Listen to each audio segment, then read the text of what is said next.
Before we begin the study on the account of Adam's family line, I would like you to carefully read chapter 5, verse 1, part A. In verse 1, part A, we notice the word account. As we have already studied about this word in the previous video, however, I would like to again bring forth to your knowledge that the Hebrew word for account occurs 10 times in Genesis at the beginning of each main section.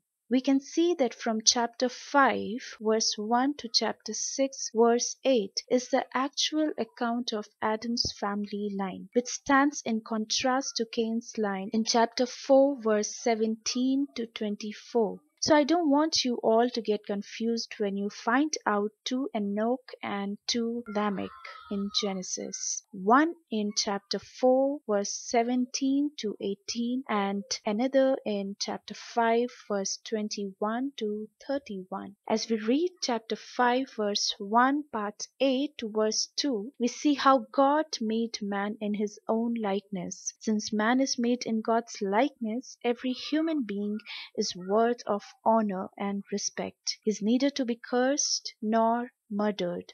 Likeness includes such characteristics as righteousness, holiness, and knowledge.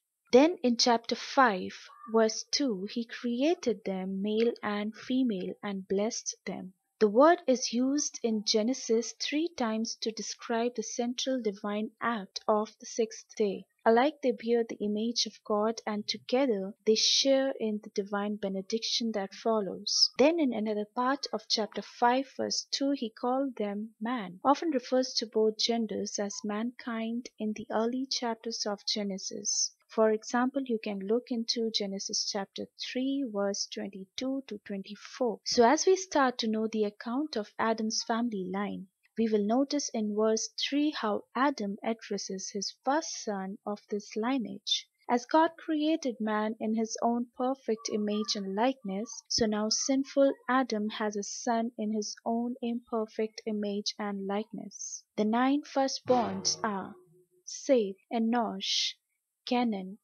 Mahalalel, Jared, Enoch, Methuselah, Lamech, Noah. Note 2 important things about this family line, that it first begins and ends with echoes from the prologue. Seth is in Adam's likeness. Noah will bring comfort from the curse. Second, one man in this lineage, Enoch, continues to experience God's presence. Despite some puzzling details, don't miss the point of chapter 6 verse 1 to 8, which talks about the utter degeneration of the human race leads God to act in judgment in chapter 6 verse 6 to 7. Mercifully, however, Noah found favor in the eyes of the Lord in chapter 6 verse 8.